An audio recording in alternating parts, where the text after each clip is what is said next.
you changed it to the Dutch Hall with Pete Van Dyke? Oh.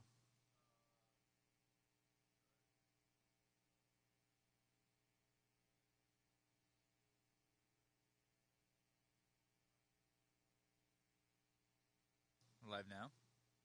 Hey, how about that? I never know how loud I'm talking. I assume it's fine. Perfect.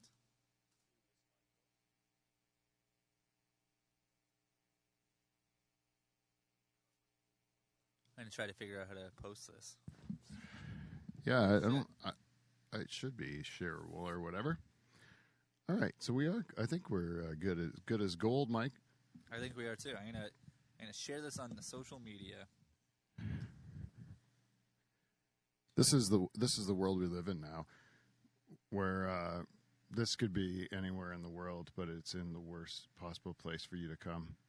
Hello, Mike Mitchell's people. There you go. Hey, so thanks for making the trip down, Mike. Man, it's I'm glad to do it. The last time I was out here, I was thinking about it on the way out. Like when the highway gets off or whatever, when it comes into town, it comes to like this hotel. Yeah. Right? And the last time I was here, there was a show. You must have put it on because who else would put it on? Yeah, it was me. Yeah. And it was me, you, Justin Gale, and Anthony Malekis. Oh yeah. And you remember we saw the cops like kick down the door. Yeah. I don't know if it was a drug deal or hookers or both. Yeah, what it was a, I believe it was a drug deal or a problem drug person. They were having kind of an episode. But I remember watching, there was a woman get like viciously punched in the face. Oh yeah. The cops like fucked her up. Yeah. Yeah, it was serious. Like in Delhi. Yeah. And that show never happened. No, it didn't, which is too bad because it was a nice little setup. No, we did one show there, and it was awesome because we were supposed to do it in my church, but then the county kind of like said I was doing everything wrong at the time, and then so then I had to like move it to Rosie's there to that place. Yeah. And it had a bad reputation, as you can see why, and but I was like, I've been there a couple times, and I knew she was nice, and it was a nice place, so I would give her a shot to rebrand it or whatever. Yeah. Food's good. And it was a great time. We had Gavin Stevens and Black Zeus and Nick Dury, I think, for that show. Yeah, it was a good show. And it was full. And it was like full. Yeah. And by all means, a great success. And then the second one was that one, and literally nobody showed up. A single person, yeah. Yeah, it was awful. And that's when I kind of was like one of those things that was like this was right before the pandemic too, I think, right? It was, and it was like, I remember there was a snowstorm, like the roads were shitty getting out there too, Yeah. and I was like, I don't know if people are going to go to this thing. Everything was awful. And it made me really question whether I haven't booked another show since. Like, I haven't booked another show since. It scared me off of booking shows. Thank God that furnace stopped. But it scared me off of it because I was like, at least I know, like, it was kind of like when you go bomb. And luckily we haven't started the show officially yet. So you can talk shop. So we can talk a little bit of shop. So our queen, Jen Husko, doesn't get too mad at us. And we make it, I'm making an oath to our Patreon supporter, Jen Husko, our queen, that we won't talk too much shop. We're going to try to keep it to like real life stuff that we can all relate to. But the show hasn't begun yet, so it's shop talk for a little bit longer. There you go. And but it's like when you bomb, and then I always like to go to a shitty room right before I have an important show. Yeah. Because I know I'm probably going to feel crappy when I leave that, no matter how good I do, and it'll make me want to work harder for the good show that I have to do. I get it. That makes sense. But also, if you go to a shitty room and you do well, you're like, I got something here. Because this room normally sucks. They're not really into it. But if you're like, I love that for trying new stuff. Yeah. That's why I like the pick and shovel. Remember the pick and shovel? Honestly, I never did it. You never did it? Not once. That's where I always went to test out a joke. That's a Monday. That was a Monday. It was a Monday, right? yeah. I always went Kaylee House. Yeah, I like to mix it up, hey? Yeah. Go a little Poachers, go a little Kaylee House, go a little Pick and Shovel. But Pick and Shovel was where I'd go if I had a new joke that I thought was really good. Yeah. But I wanted to like see if those old drunks that hate us being there would laugh at it. I've heard some good stories. It's great though. Losing it at Pick and Shovel. Oh, the people that couldn't handle it? Well, like, people that couldn't handle it, or, like, patrons just, like, drunkenly heckling. Yeah. Oh, It's a real challenge. You go in there, you're in for probably like some sort of a challenge, So, you're not going to feel good about yourself at the end. Sometimes they were beautiful, nice shows, though, to be quite honest. And even those guys ended up, like being in a good mood or whatever and liking the way that. But if there was like too many young guys talking about their problems right off the hop. That's it. You're done. Yeah, they got ornery, That's like any show, though. And like so many. I don't know why comics do this thing where like they just treat stand-up like therapy. They're like, oh, this is my therapy. It's like, no, man, talk to a therapist. Like, work this shit out. Yeah. And then, like, don't talk about, if this doesn't go well, I'm going to kill myself. Like, these people don't know you. Yeah. They're probably like, yeah, you might. Yeah, that's sad. Yeah. Yeah, it's not funny at all. It's supposed to be a comedy show. We had, I talked to my therapist. I have a therapist. Yeah. I just saw him today. So I'm so exhausted. Like, I really am exhausted. It's tiring. Yeah, it is, right? Do you go to one? Yeah. It's fucking exhausting, right? And you think I didn't do nothing. You know what it is? Because it's like, you don't realize when you're in the middle of it, and then by the end of the session, you're just like, fuck. Yeah. Yeah, I just talked about a lot. It's like mentally exhausting. Yeah. Hello, Jane. I wish I could run my soundboard because the robot usually likes to talk to you when you come in. I don't know if you know that, but the robot does talk to you when you come in. He usually asks you to get him a beer, is what he says, just so you know. I don't know if you've been listening to the recent shows. No? Anyways, for those of you who aren't watching, my wife is here. That's it. Thank you for the Dutch Hall meat tray, Jane. Yeah.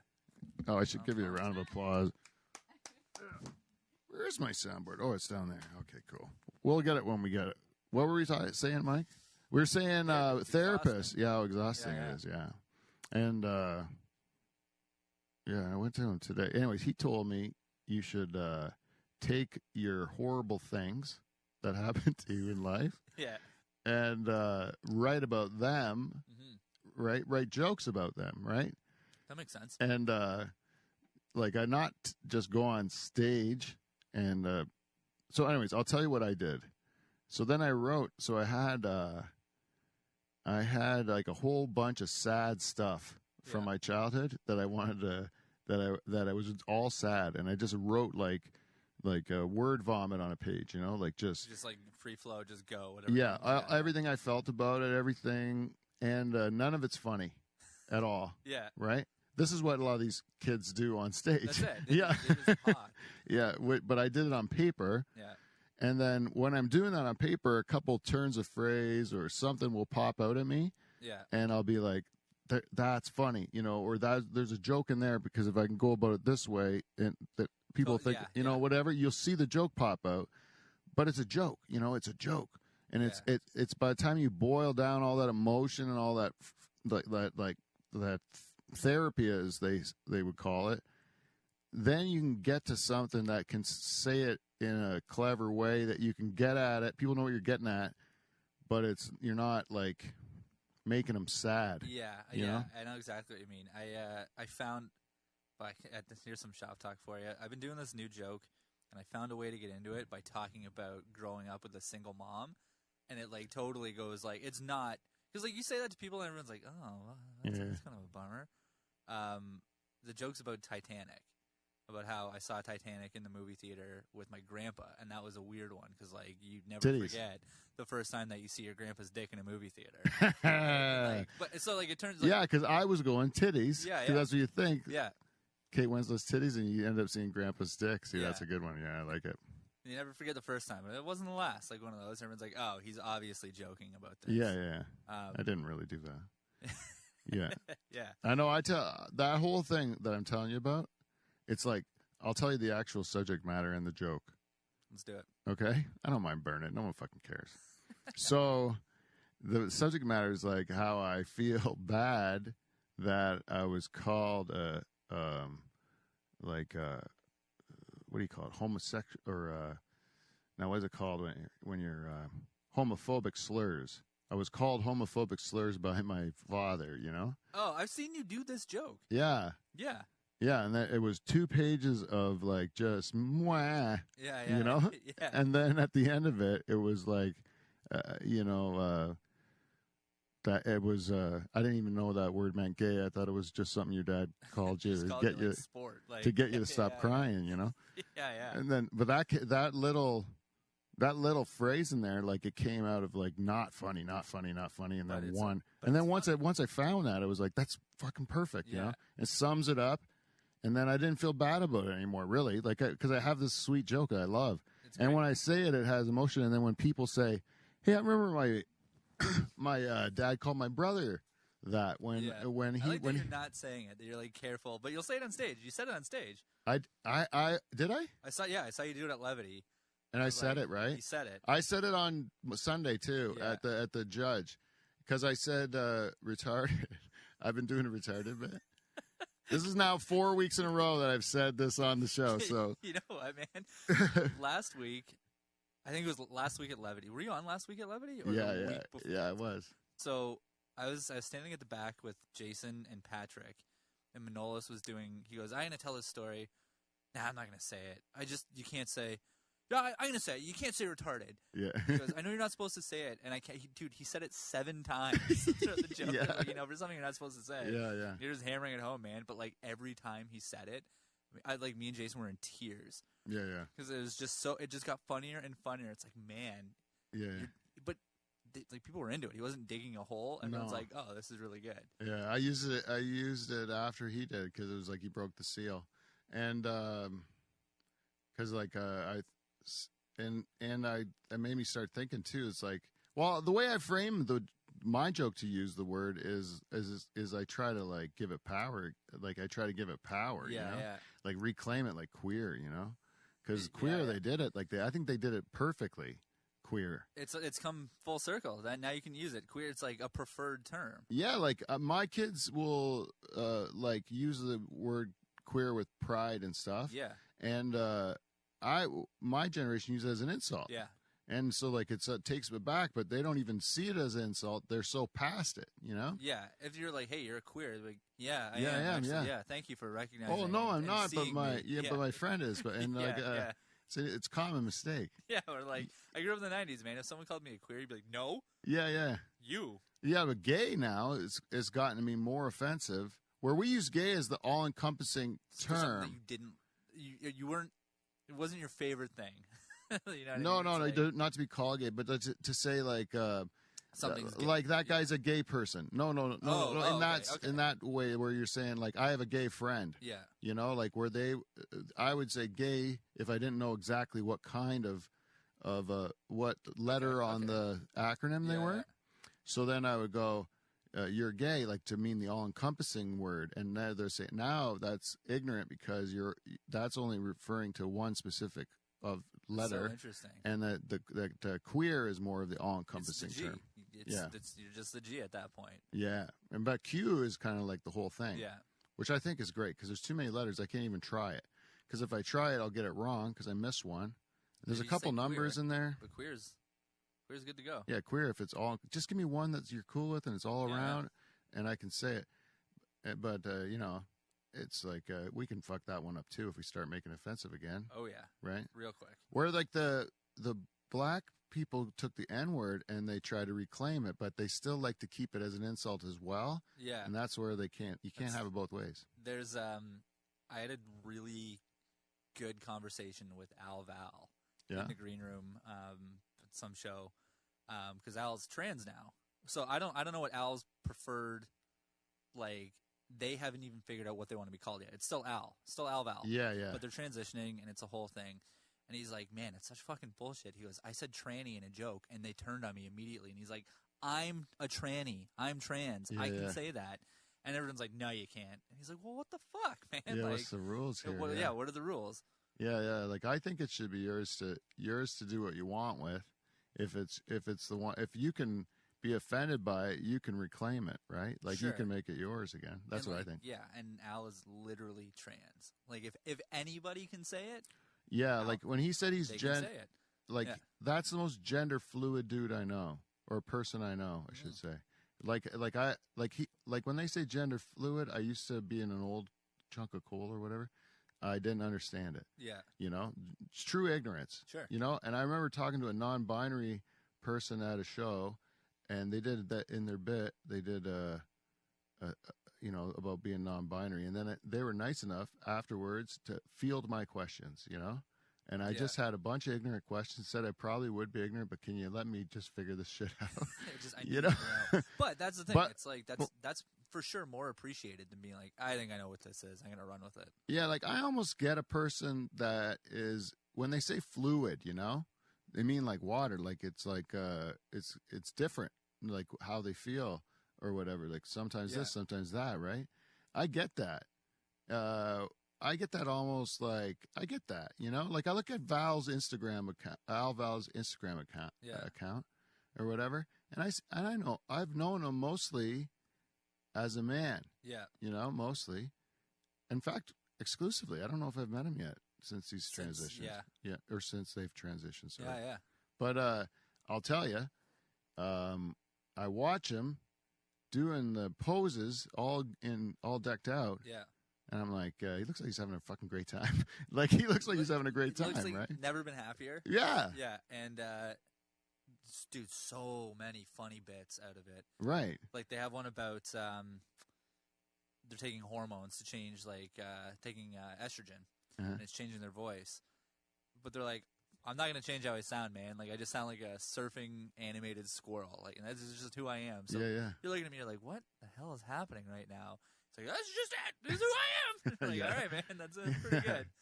Yeah, I think it's cool. I really do think it's cool. Yeah. And when you see when you see a person that's like that when they're expressing themselves and that joy comes out of them, and that freedom, like where his act's getting better, their act's getting better, their everything's getting better. You're like, yeah, this is right for that person. Like this is right. You know, this is a real thing. This is obviously the right thing for this person, you know? No, it's true. Yeah. And they're just crushing it. Super funny in the before times, and now that they're like embracing who they are. Yeah. You're right. Like they're just open. It's 1,000%. It's night and day. Yeah, I know. We can only get Joe to admit what he really is. Then we can see that little fella get out of his shell, you know? Yeah. One day, maybe he'll stop being so shy and just just embrace it. Just get it in your mouth, buddy. Well, we should start this show, Mike. That's enough comedy talk for Jen. Yeah, there you go. We got to do this thing, and I don't have Kevin, so I have to do this thing that we call the theme song. Oh.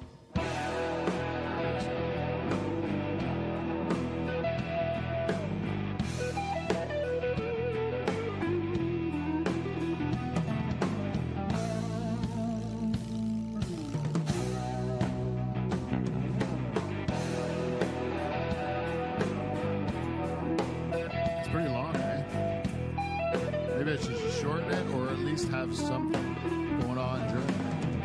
But it gives people a sense of comfort. Yeah.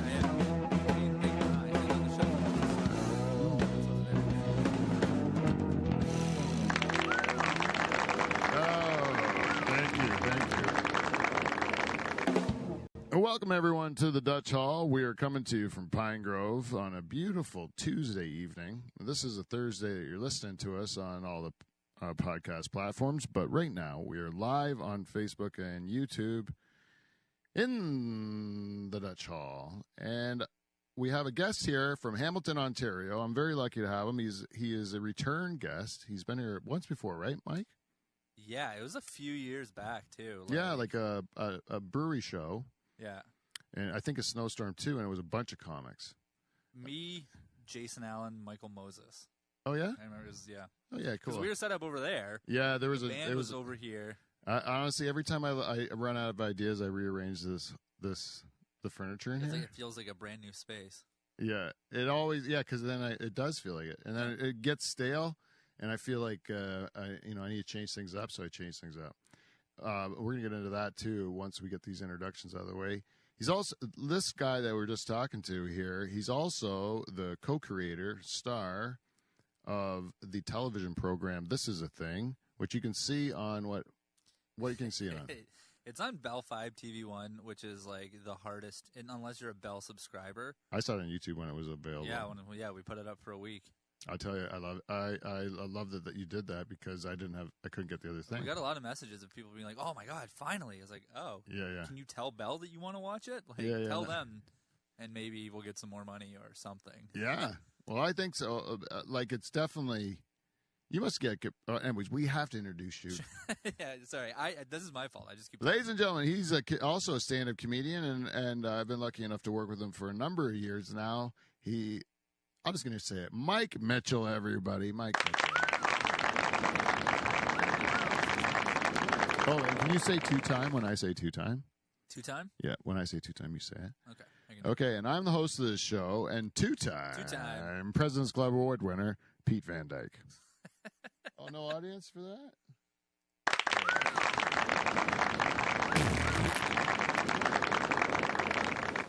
What's that? They're just recovering. Yeah, they were recovering. They were distracted from that introduction. Anyways, they're a shitty crowd tonight. I'm not going to lie to you, Mike. They're slow, they're unresponsive, and they're not laughing at my jokes. That's okay. But the people at home are enjoying it. You just can't see that, right? I'm going to put this away. I don't want to deal with this until the end of the show, so I'm going to put this back here. Okay. So I want to tell you right now. This is the first time we're in a two-person setup. If you're watching us live, it's a two-shot. It's just the two of us. It's a tight space. This is a new setup. You're the first to be doing it in this setup. Over my shoulder, right? Yeah, I can see the monitor. Oh, there you go. And this is because Dan Brennan was in last week, and he comes into our studio. I had everything set up so we could roll, and it's a pretty permanent setup. Like, I got things so that you don't have to walk under a lot of wires. And then he totally says, "Hey, Pete, I'm too far away. It's just the two of us. Why don't I make it closer?" It made me rearrange the whole thing. But then I started thinking that old weird guy is right, because it's more intimate this way.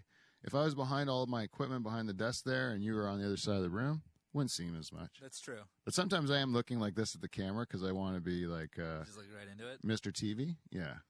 But nobody's really watching. Break the fourth wall and speak directly at the camera. Them. Yeah. Say, hey guys, go to my website, Live from the Dutch Hall, and click on my Amazon banner. Do some of your Amazon shopping there. Huh? Do you get money when people do that? I get about 2 checks a year. Really? Yeah. Hey man, that's not bad. Oh yeah, it's almost like $250. Really? A year. Hey, whatever. That's found money.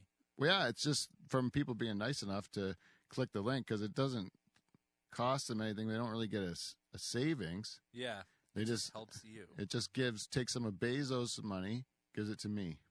Yeah. He's got some money that he can give out. Yeah, he's building rocket ships that look like a dick, and all I'm asking for is to tell stupid dick jokes with my friends. Yeah. Is that so much that? No. Yeah, give it to me. You're getting paid for it. You're right. That's it. And I also get the money from the Patreon lady. Nice. Jen, who's like, she's basically giving. Jen, what are you paying him per month? Yeah, she pays me per month. $10. $10 a month? Yeah. That's pretty good. Yeah, you know what that is? It's $120 a year. Oh, man. buddy. Yeah. Between that and Amazon. Fucking, we're talking like. Yeah. I almost paid my podcast fees for hosting. Yeah. When you see the big shows, and they're making all that money, like some podcasts make a lot of money. That's crazy. Yeah, and mine doesn't. No, not even close. Yeah. But it's nice though. We get like real listeners, like real people all over the world. That's all that matters. Yeah, we got a guy in Australia that milks cows and listens to us. Really? Yeah. Good for him. And he's been for years. And I can sleep on his couch now if I want to. Like, you have that relationship with him now that when inevitably you go to Australia. Never met him. Don't know. Yeah. I don't know if I've ever even seen a picture of him. But I have had numerous messages back and forth with him. He listens to our programs on the regular. That's pretty solid. He stopped listening to all other comedy podcasts except ours. This is a World War II podcast and ours. I like him already. And just for him, you want to tell a Hitler story? Yeah, I got some Hitler stories. You do? Yeah, I have an entire sleeve of like a World War II tattoo sleeve. You do? Yeah, man. Did you know that? Yeah, look. Are you really a World War II nut? yeah, dude, I have a poppy on my elbow. I got Mitchell Bombers up here because I'm Mitchell, obviously. Yeah. I have the nose art for the one that's at the Warplane Heritage Museum. That's on the inside of my arm here. Did you have relatives serve? I have no idea. No, I have no idea. Probably. Just drawn to the. I just like I'm super. You know what it is, man? I sound like a psycho when I say this. It's like the psychology behind Nazis is like mind blowing to me. Is that why there's so many documentaries on it? Yeah, because there's like, dude, I've read like books about the psychology about like, there's this thing, Operation Paperclip, which there's a show on Amazon called Hunters, right? Which is basically about Operation Paperclip. You know what it's all about? I don't think so. I saw Hunting Hitler. It's fucked up. What's Paperclip? Tell me. So Operation Paperclip, they call it that because high-ranking Nazi like scientists and officials, mostly scientists, were smuggled out of Germany into the U.S. and their files were marked like they had like a paperclip saying like who they were, so they would pull it off to be like, no, this guy's not a Nazi, don't worry about it. Oh, right. So they could beat the Russians in the space race to put all of their like technology into rockets. It's fucking crazy, dude. Like people, like war criminals getting a pass. It's like, yeah, we just got to beat Russia to the moon. So don't worry about it. Yeah, don't worry about it.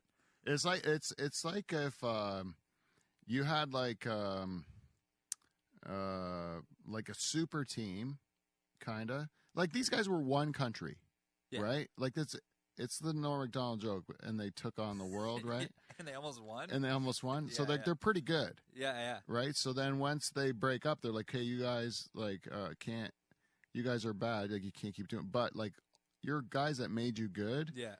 We want you guys to make us good now." Well, and the thing is too, it's like they don't just stop being Nazis because they lost. Yeah. You know what I mean? It's not like they lost. Like, all right, well, yeah, no, you're right.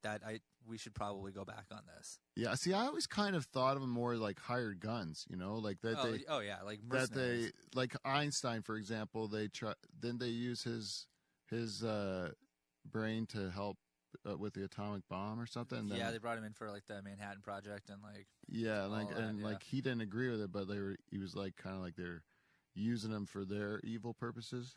Yeah, you know, it's the lesser of two evils, but like slightly lesser. Yeah, like only slightly because we live there. Yeah, yeah, it's it. Yeah, there's a thing about like when I was a kid, I believed we were always on the side of good, and now I don't believe it. Like I don't have the same conviction, at least, you know, that we're on the side of good, especially the U.S. You know what's funny is that Mike, like when I was a kid, I don't know if it was the same with you because you're a bit younger than me, but I thought that U.S. was the greatest country in the world, right? I fully bought in. Yeah, because they said it all the time, and I thought it was true. Yeah. And then we go across the border, you know, and no matter where you cross, it's real nice on our side and real, like, sketchy. It sucks as soon as you cross the border. Man. Yeah. Like, the moment you cross into Detroit, you're like, people are waiting to... So, yeah, dude, so I, like, me and a group of friends a few years back, we had tickets to see the Detroit Tigers and Blue Jays. So we had the Wednesday night game and the Thursday afternoon game, and then we were going home. Dude, fuck, that was such a sketchy trip. But, like, we got in, we pulled over the border, and there was a cop, like not far past the border. So we rolled up to, like, a stop sign, and we asked, like, where – I don't know. Like, we were lost. We were trying to find the hotel. And the cop's like, hey, yeah, I wouldn't stop if I were you. Just keep rolling. We'll see the Ontario plates. You're all good. Just don't stop. And we're like, oh, fuck. Okay. We've been in Detroit for, I don't know, 3 minutes. Yeah. It was terrifying. I tried to buy weed off a homeless guy after, fuck, that's so sketchy. After the Jays game. And I went up to the guy. I was like, hey, man, you know where I can get some weed? And this like huge security guard's like, keep walking, white boy. You don't want that. Yeah. I guess probably listen to this guy. We ended up buying weed off a cab driver, and we didn't have anything to smoke it with, so we tore a page out of the hotel Bible to roll a joint because it was like the thinnest paper that we could think of. It's probably been used more for that than reading. 100%. Yeah, but yeah, no, it's so sketchy, man. Yeah. We walked back to the hotel after the afternoon game too, and it was like middle of the day. Like we were getting like mercilessly heckled. Honestly, if the Jays won, I would have been like, we're taking a cab. Like, we're not. They got smoked, so I thought we were going to be fine. Yeah. It was. They're big. Scary. It's serious business when you wear the wrong jersey in the U.S. It's different than it is in Canada. Yeah. In Canada, there's like spirited rivalry. You know, you'll get people shouting back and forth. Like when I remember being a Leafs fan at an Ottawa Senators game in Ottawa. You know, and when you did that, it was like, or being a Leafs fan in Buffalo. Leafs fan in Buffalo that's a rough one too, man. Leafs fan in Buffalo, you're okay in the regular season, but in the playoffs, you think you're okay, and you go there, and you're not okay anymore. Now they're going to kill you. Yeah, like it's playoffs make a huge difference in Buffalo, and then I think everyone in the States, especially football, like if you wear the opposing colors and like you're you got balls. Yeah, it's true. You know, it's so funny though too. So I have two stories. My mom took me and my cousin to a Leafs and Sabres game on New Year's Day, 2000. I was wearing a Team Canada jersey, and my cousin was wearing a Leafs jersey, and the Leafs lost like 8-1. Like they got crushed. But every single goal, the fans in front of us turned around and were like screaming and like, dude, like I'm not a big guy now, and I'm a fully grown adult. This is as big as I'm ever gonna get. When I was you're a 13-year-old. I was 13. I was just like, holy shit! Like my mom's there. Like they didn't care at all. So yeah, and you're talking about football too. So one thing that I've noticed about Canadian football, people just wear whatever jersey they have. Yeah. They don't care. It's like, oh, it's a football jersey. I'm fine with this. Yeah. There's no allegiance unless you're like unless it's like Ticats and Argos. Yeah. But even Ticats games, like you'll get guys showing up and like I've seen people in Colts jerseys and like Steelers. I get it because it's close enough, but yeah. You know what I find weird? It's not only if you go there with the other team's jersey on. If you go with no jersey on, you go like just wearing regular clothes. Which is the only way I've ever gone to a game in my entire life, you know? Yeah, regular clothes. Because I don't play for the fucking team, right?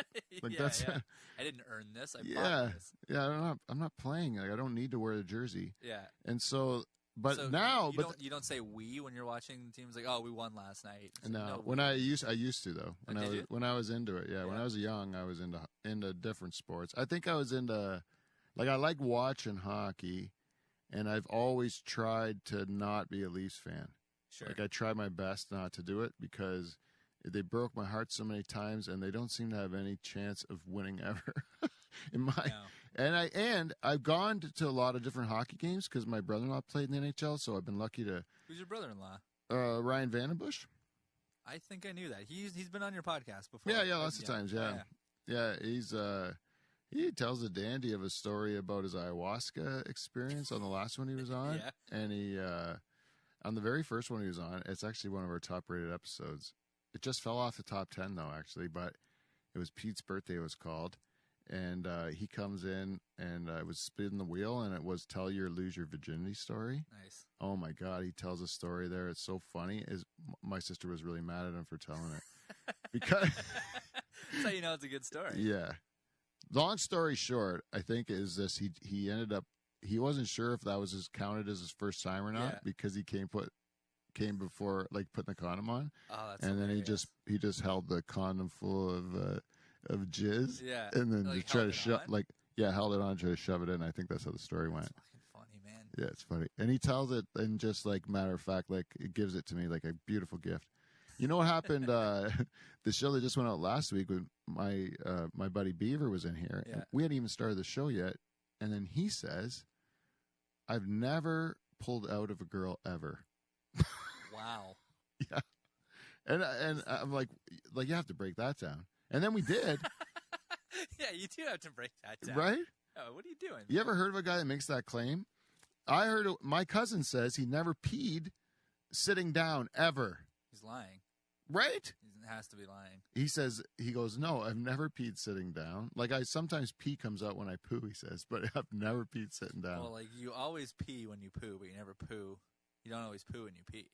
That's right. Think about that. So if you don't want to poo, you stand up to pee. Yeah. I never had a surprise poo either. My wife always has these surprise poos. Yeah. She says she's going for a pee, and she's gone a long time. I'm like, what happened to you? She's like, it just happened. Yeah, I had a surprise poo. I've had a couple of those. Yeah. You're just like, oh shit. I've sharted though. I you know what? I made the mistake of telling my daughter that I sharted. How old was your daughter when you told her? 3.5. Yes, I did the same thing. Yeah.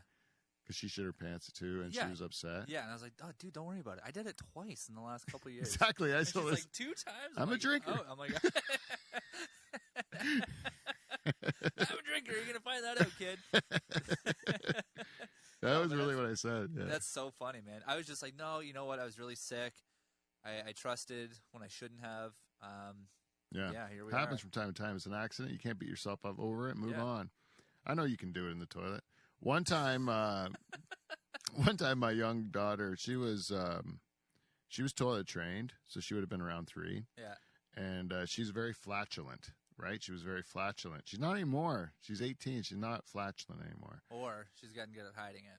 Man, but I mean, she was so proud of it, and I was proud of her too. Like, I remember drawing like a cartoon character of her. Yeah. And we were trying to think of her superpower, and we made her, what was it called? It was like My Stinky Butts or something like that. Like, it was like a goofy name that kids would like. Yeah. And if I had entertained, if I did be stand-up comic for like 4-year-olds or something like that, you'd crush. I would crush, dude. Yeah. Just poopy pants this and fart nose. You know, you just mix up a couple things like that, and they're rolling. Anyways, great audiences. you just if you can add poo or pee to a song that they already know. Oh my God. Oh, tear the house down. Oh yeah. I love it. Anyways, fun age. So my daughter, very flatulent, knows that I get a real kick out of her flatulence. Good for a laugh, always, right? So she's got one brewing. Thinks she's gonna get me. I'm lying on the couch. She jumps up on me, tries to fart on me, and shits herself on me. Oh man. Yeah. How old is she? She's like 3. She's just like so funny. Yeah, and then her face turns to horror, you know? Oh, yeah. And then just crying, and she's, just inconsolable. But it's hilarious, you know? It's so funny. Yeah, like, I mean, I can, it's nothing that your age is, like, the only thing her age was causing was her not to understand how hilarious this is, you know? Yeah. She's embarrassed. She's like, there's no going back from this. If she did to me now as an 18-year-old, if she did the same thing and then shit her pants. That would actually be funny. Yeah. I think she would she'd probably still be embarrassed, but she would definitely laugh. She'd be laughing about it, though, like, quickly. And I would be the one probably more crying from the adult shit on me. No. Still gonna be a shard and through the underpants and everything. She wasn't like bare bum on me or nothing. The worst thing that ever happened to me, Mike, was one time I brought my kids to Disney World. Yeah. And it wasn't for them, it was for me. Because they were free, right? Yeah. So it was before, my one was just about to turn 3 and the other one was 1.5 years. They're not going to remember it. It's not for them at all. They're not making memories. No, it's just for me. So I'm bringing them down there because they're free, but I like Disney World anyways. And I like to see I'd like to see it through little kids' eyes, you know? So, but we get the flu real bad, real bad. Yeah. So we're in a hotel room, the cheap one, because we're really poor. And then we just kept shitting and puking all over the bedspreads, and then we just throw them into onto the balcony, and the maid we'd say get another batch, you know. Oh my God, that's so funny. It was gross. And then one time, my daughter, she'd get sick, so I'm like, I have to change her, and then I bring her to the shower to wash her bum, you know. So I just like, I'll bring her in the shower and just put her bum up by the shower head, and she pukes into my mouth, like curdled milk. Oh man! Oh, it was the worst. Like just projectiles in with my face, and it goes right into my mouth. That's so gross. And the next day, I had the flu. Yeah, it's crazy. That's how you get the works. flu. Yeah. Oh man, I think about that often when I eat poutine because of those cheek curds. The cheese curds? I'm like, that's what it was like. It was awful. Oh my God. Man, it's because you're holding the baby too. Like still, so you want to just drop the baby and spit and watch your face, but you still got to like hold the baby and do all that stuff. Dude, I have the worst gag reflex too. Like the amount of times that I've, like my daughter now when she throws up, she's like, "Dad, pull my hair, like hold my hair back." I'm like, "All right, cool," like But like if I hear it and I can smell it, I'm like I start gagging immediately. Oh, yeah. It's not a good. I probably would have barfed on my kid if she threw up in my mouth. I'd barf right back on her. It would be like instant. I can't even remember if I did or didn't because it's so gross. It's almost like it's all blur after it happened. You blacked out. Yeah, it's just like that's horrible. I just remember bringing the kid back to my wife and just being like, that's horrible. This is yours now. Yeah, I've had a few of those things. One time I was giving my kids a bath. They're both daughters, right? Yeah. You have a daughter, too. I do. And I remember being like, I don't know if I should tell this story, but it's like, I remember, they're little kids, right? They're little kids. I'm giving little kids a bath, and then all of a sudden I run out of the bathroom saying to my wife, I'm uncomfortable. I want you to handle this, right? And she thought, because I had back problems, that it was my back, you know? But I go, no, it's not my back. It's the fact that one of our children just pulled some of their lady parts out and said, look, Dad, bubble gum.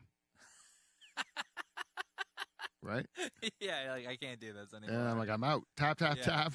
Don't know the appropriate response, you know, but me yelling, no, shame. It's like not, that's it's probably not going to help her out. You don't want to fuck them up, but also, like, don't do that. That's so my daughters, I have no problem telling this because I think it's super funny because, like, we use all the proper words for everything. Penis, vagina, like, whatever. Yeah, like, medical. Yeah, you don't want to. I think it fucks kids up more. If you're just like, oh, this is your dinky. This is your Allison, like my girlfriend Allison was saying that when she was a kid, her parents called her and her sister's vagina Tweedler. Who's that for? That doesn't help. That sounds bad. Yeah. Is it tweezers? Is it a needle? It's not like, what is that? You know what my friend Tara called hers? Or parents called hers? Yeah. This was because I told that Dinky versus Chopper thing. Yeah, she knows Chopper, and she goes, you know what my parents call my vagina? My ucky. Wow. My ucky. That'll fuck you up. Yeah. For a while. You're not going to feel comfortable having some dude eat your ucky, eh? No. No, not at all. But, like, so my daughter's like, she's curious, and, like, she thinks that, like, poo, pee, penis is the funniest thing in the world. But, like, she wants to, she's never seen a penis. So she's always like, Dad, she's like a divorcee. She's like, Dad, show me your penis. Just show me your penis. Come on. And I'm like, no, man. Yeah. Like, there's like the same subtlety too. It's like, yeah. Just show me your penis. Come on, I want to know what it looks like. I know it's there. Let me see it. Like, Give me a glimpse. Just a glimpse. I'll get you a book in like 10 years, and you can look at that. Like, oh, that's funny. Yeah, it's funny because it's innocent. It's pure innocence. You know, like it's pure innocence. Just pure like academic. You know, but it is funny. Oh, kids are great. Some of the things they do, like, you know what my daughter did when she was like a young teenager? My one daughter did this, and it was diabolical. I never thought of it. Diabolical. It's a good word. When she wanted privacy in her room, what she would do is she would take off all her clothes because she knows if I came in, I would you're turning right around. I would turn right around. And I did it. And like I remember those moments where I just barged in and then turned right around. God damn it. Yeah. And but I thought, I should have why the heck would you be naked? I never thought about that time of day, whatever, but I didn't know it was on purpose. And then she told me later on, that she did that on purpose to keep me out of the room. So smart. Yeah, it's so diabolical. That is. My cousin, back in the day, we had like big dishes and stuff. Like then we could get porno, like triple ecstasy and stuff. And then you could put satellite dishes, and because we lived on farms. Yeah. So then you could put a parental lock on it, right, to keep your kids out of the porno. Yeah. So then, so my one cousin, he him and his brother would try to figure out the code. And so they finally figured out the code, and then so my one cousin's like, "This is great. We figured out the code. We're gonna be able to go watch porn whenever we want." Yeah. And then my other cousin's like, "You know what? Let's change it." Oh, so he doesn't know what the code is, and then it's our porn. Hey, that's even better. That's smart, man. That's stepping the game up. That is. Then his dad's gonna have to come to them, ask for the porn pack. Code, man? Like, come on, come on, I'm building up. That's so funny. I never even would have thought like that as a kid. Like when my cousin told me that, I was like, "That's the most genius." And it actually is genius. And is your dad gonna cop to it and be like, "Listen, man, like I need that code. Yeah, okay? Like just give me the code." Yeah. Oh, that's so great. I wish I would have. If I could have thought of that and done it to my dad, that would have been such a great joke because he would be like just dying to give you shit for it. But at the same time, there's things. Yeah, you see your kids do stuff and you're just like, "Fuck, I don't want to laugh at this." but it's very smart. It's really funny. Yeah. But also like time and a place kind of thing. Yeah. That's perfect. Yeah, I still can't get mad even at adults. You know, my kids are adults really, and I can't get mad at them. And they do something that's like really honest. Like it's funny because it's really honest. Yeah. Like it's just they just say something that's like so straightforward, and that's what really kills me still. Like Beaver saying he's never pulled out. Never pulled out. Just gives that information up, and then you say like, "What about like is that like did it come up, or he's like, hey guys, you know what I was thinking about today? Never pulled out. Never pulled out. We were talking about something else, I think, and he just blurts it in the middle. He just wanted to make sure he just wanted to make sure we knew about it. Never pulled out, and then I was like, "Is that because you're always wearing a condom, and then you're blowing in the condom, but that's still in? You're not pulling out?" And he goes, "No." I just want to think if his name's Beaver, he's probably not wearing a condom. Yeah, not very often. Not very often. Plus, he's hung like a horse, I think, too. So he probably busts a lot of them. He busts the first one, he said, and then he just did it the bad way. It's like, that's it. Yeah. Never going back. Like, I don't pull it now because I have a vasectomy. There you go. And because I don't need to see it. But every once in a while, it'd be nice just to see it. Just put one on the tummy just to have a look at it. Like, oh, yeah, that's what you look like. Yeah, you want to see if you still got, like, how much you're producing or whatever. You ever, like, just see volume? Yeah. And then sometimes you're like, oh, that's it? Mm-hmm. You're a little disappointed. I have because of my cancer, I have, like... Oh, yeah, you had cancer. No, I have. Have? You still do? Yeah, they didn't treat me. What? No, it just lives in my body. Jesus. Yeah, no. So cancer has Pete. You know, this is the truth of my cancer, Mike, which is never funny when I tell jokes about it, but it's like my treatment is called watchful watching. Watchful watching. Watchful watching. Yeah, so they just watch the cancer inside my body continue to do its thing, grow. And then they see how much it's affecting my life negatively. Yeah. Did you tell them that you started a podcast? No, I had that before. and then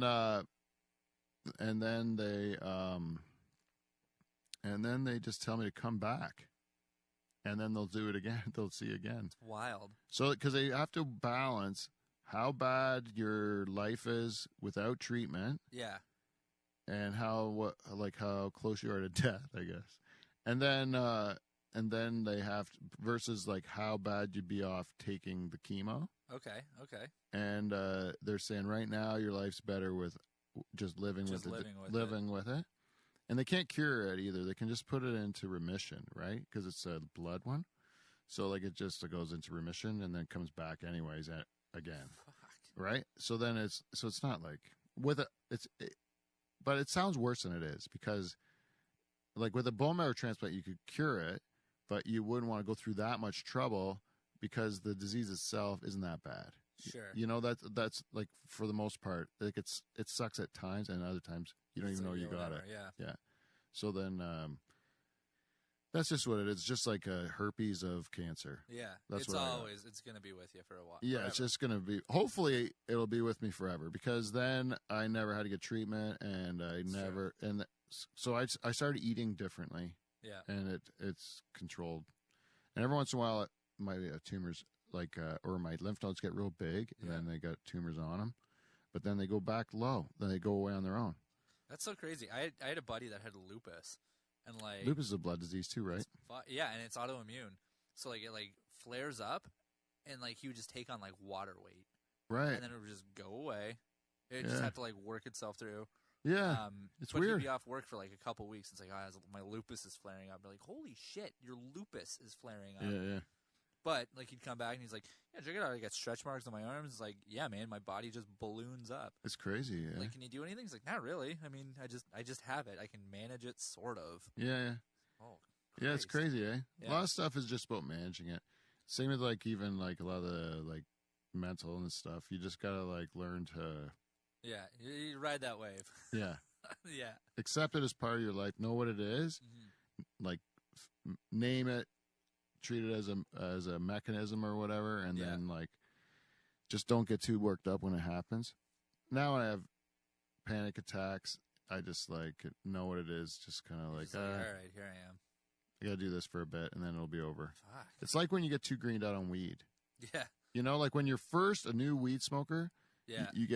you smoke weed, and then you get that greened out phase, and you think you're going to die. And then once you're like been smoking every day for like ever, and then one time you smoke too much, then you're like, fuck. I used to green out all the time in like high school. I was just like trying to keep up. Yeah. I couldn't do it. So for a while I didn't green out. And the last time I greened out was the night that Allison went into labor. Like, dude, I have a joke about this. Yeah, you have the joke about it. Is how early was she? She was a week early. Only a week early? Only a week. So I would like, to me, the joke, but it's like, it's a true story. It was like, oh, I got a week left. I ain't a party, whatever. And dude, it was like, I don't know how to like get it into the joke, but so I got greened out, and like Al was at the movies with her sister, so I texted her and I was like, hey, I'm greening out like pretty hard. Just wake me up when you get home. Just like whatever. I'm gonna be like in the fetal position. Yeah. No problem. The Uber driver was my boss from my high school job. Like when he picked me up on the way home, and I was like, I know this guy. Why do I know this guy? And I was like, oh shit, this guy used to be my manager back in like the day, and he kept trying to talk to me, and I was like, I literally had like my head against the window like this, and I was like, hey man, I'm gonna be honest, like I need you to shut the fuck up. I can't listen to you right now. I don't want to vomit in your car. Yeah. Stop talking. Just like let me like head on the window, and yeah, like so I fully greened out. She came home. She woke me up and was like, hey, by the way, pretty sure I'm in labor. And I was like, immediately out of it. Like, really? Like immediately snapped me out of it. Wow. And I was like, oh my God. Okay. Adrenaline. Just like, yeah. That's what it is, man. It was crazy. Yeah, it is nuts. My favorite was when one time I greened out my cousin. Yeah. And we went to this little bar in Turkey Point, and I remember the guy who was running the door looked just like Kid Rock, eh? Maybe it was. Have you seen that guy before? Anyways, no, he lives in Simcoe. He lives in Simcoe. He looks just like Kid Rock. Anyways, he used to work run the door at this bar, and my cousin goes in all like greened out, and I sit him at a stool, and he's like can't even look up. He's just like kind of like paralyzed. Yeah. And then he just says, "I'm like, how you doing?" And he goes, "Pete, I just have one question for you." He goes, "Is that fucking Kid Rock?" Right? Like he's like, "Is that really Kid Rock?" And yeah. I'm like, yeah, it is. Yeah, it is. Yeah, and he's like, don't fuck with me, man. Like, you could tell he couldn't even move. And then I remember he's like, just get me out of here, you know? And I'm like, he's not even opening his eyes. His eyes are like closed. And I bring him back to my trailer, and he's sitting in my like sun porch area. Yeah. And then all of a sudden you just see him like, his eyes open, and he goes, I'm back, baby. Like, he's like, he just gets out of it. That's so good. Snapping right back in. You're like, oh, here I am. I'm good. Yeah. Which was kind of funny because I was really riding him because he was helpless, right? Yeah, so it's so funny. You can say anything you want. You can't do nothing. But then so as soon as he comes out of it, you're like, oh, shit, I got to pay for all my things I just said. Every single thing. Yeah. Fun times, Mike. Right. So I want to talk to you a little bit about your show. Sure. And this is a thing because it's a really impressive accomplishment. Thank you. It really is. Because you had to not only come up with a concept for a show, but then also, like, pitch it, get funding for it, right? And then get it made. Yeah. And then be in it as well. Yeah. Yeah, all of it. Figure out how to, like, get it made and, like, hire everybody. And so, like, all that stuff was pretty new to you, wasn't it? Brand a lot new. of it? Oh, yeah. Yeah? Yeah. I lied through my teeth, like, when I pitched. There's, like, a submission thing. There's a Facebook group called Lights Camera Hamilton, and I saw this like executive at Bell posted in it, and I was like, hey, we're taking pitches for an upcoming like run of shows. Yeah. So I emailed them from my work email at the time because I was working at Sunrise Records. I was like, hey man, I have a fully formed music centric show about Hamilton.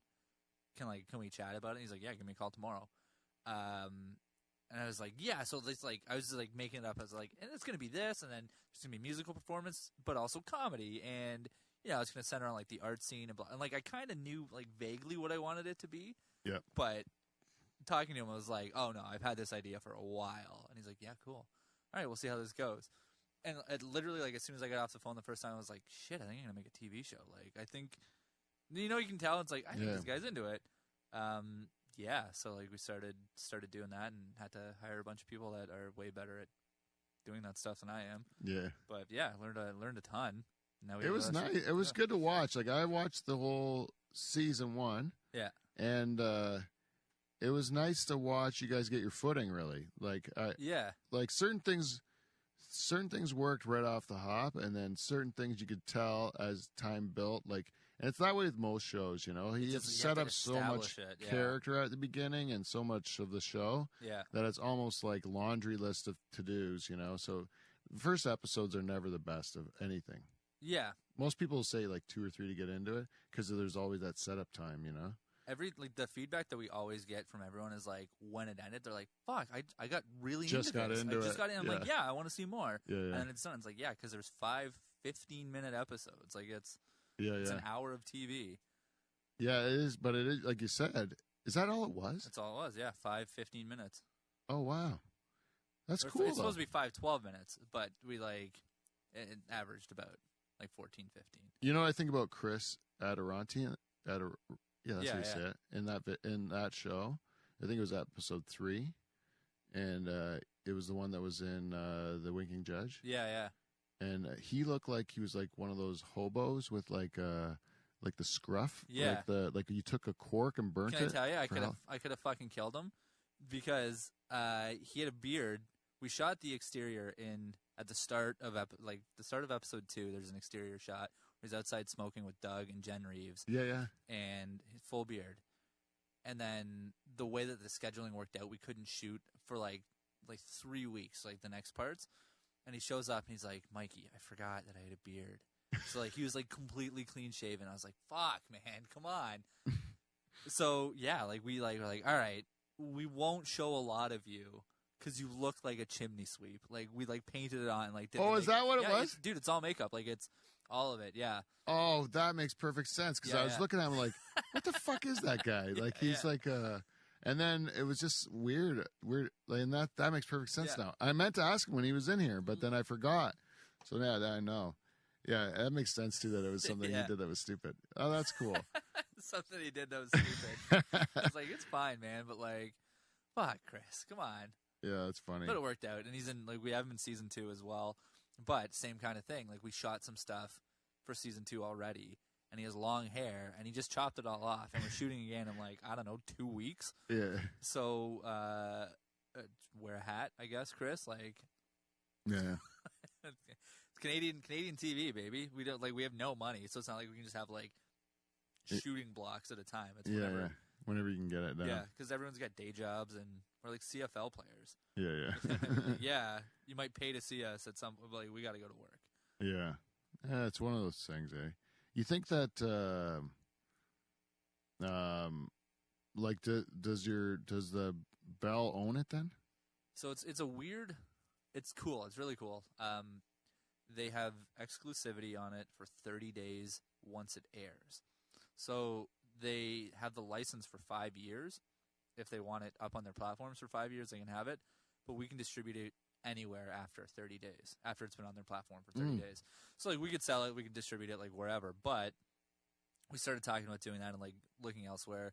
But at the same time, we were talking about season 2 with Bell, and they're like, if I were you, I probably wouldn't, just so you guys can drive the price up more, to get more licensing money from us. Yeah.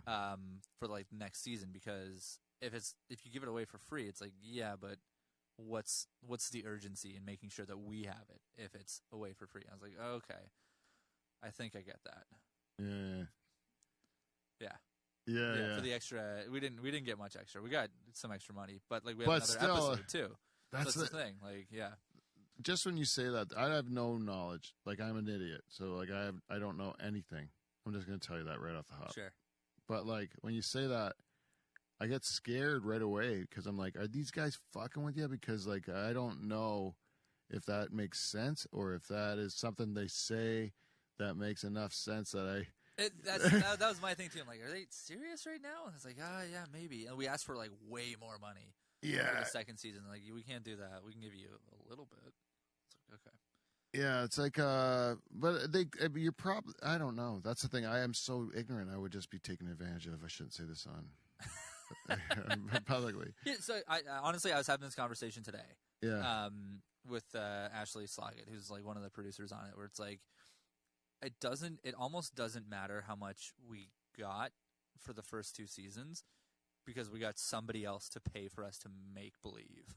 Yeah, so it's like, okay, cool, thank you. And now like we've got a comic card and like we've got like all right, hey, now we know how to do this. Check this out. We know how to write. We can produce like all of this stuff. Yeah, because if you're going for the next project, this is your like, hey, we did even this.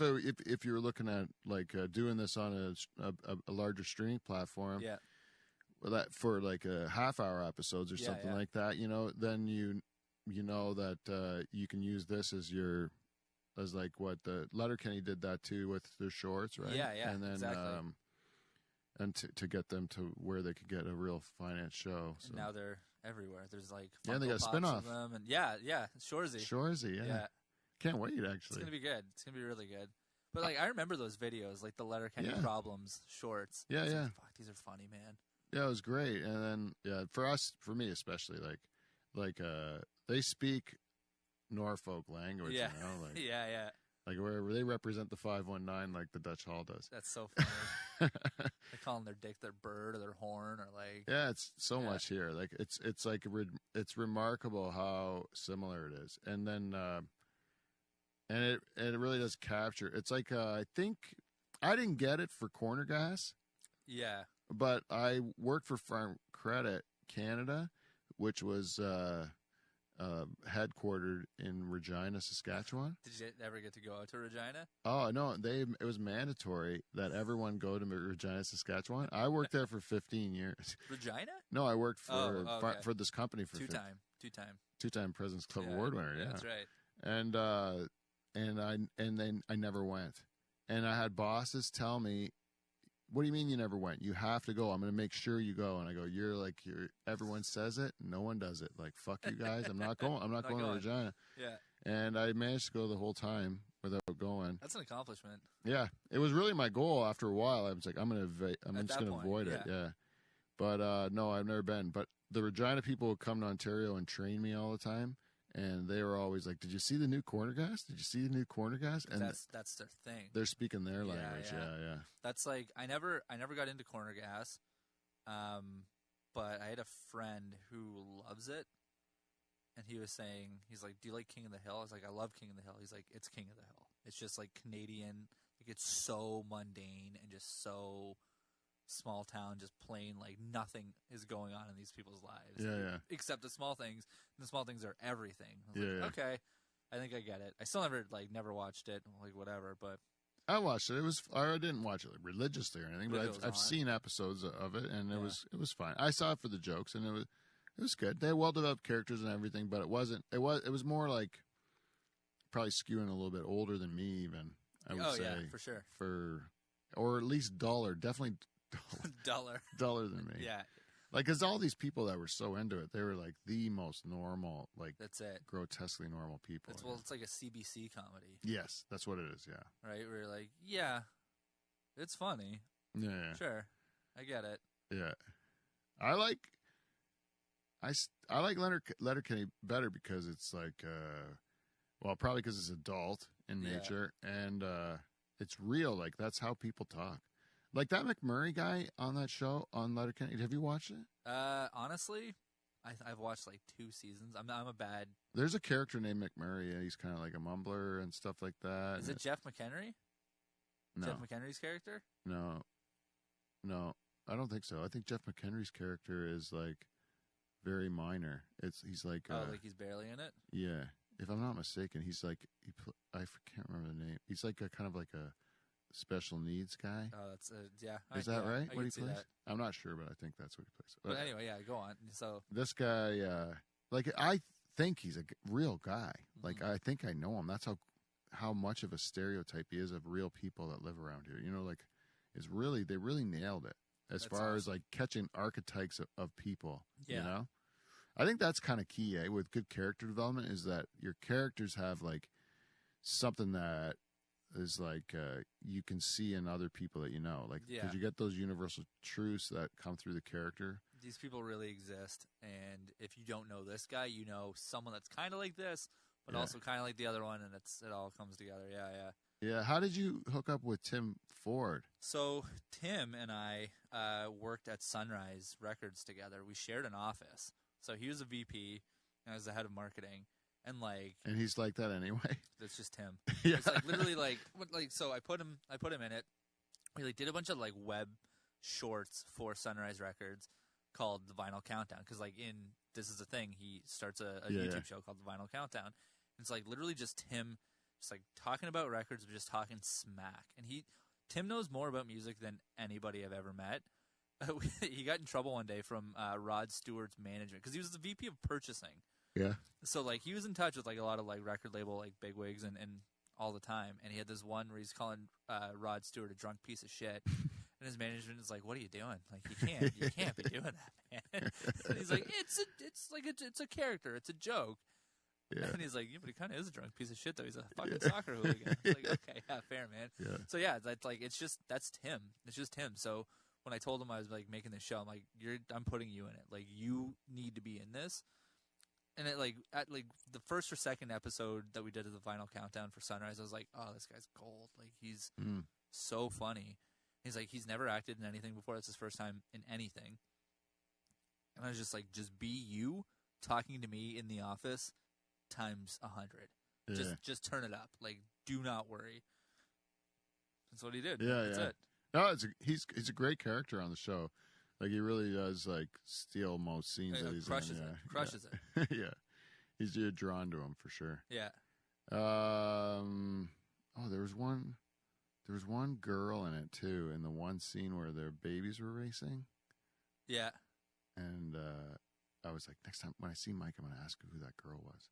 She was super hot, brunette. Hot brunette. Yeah, in the baby racing scene, she was just in the background clapping.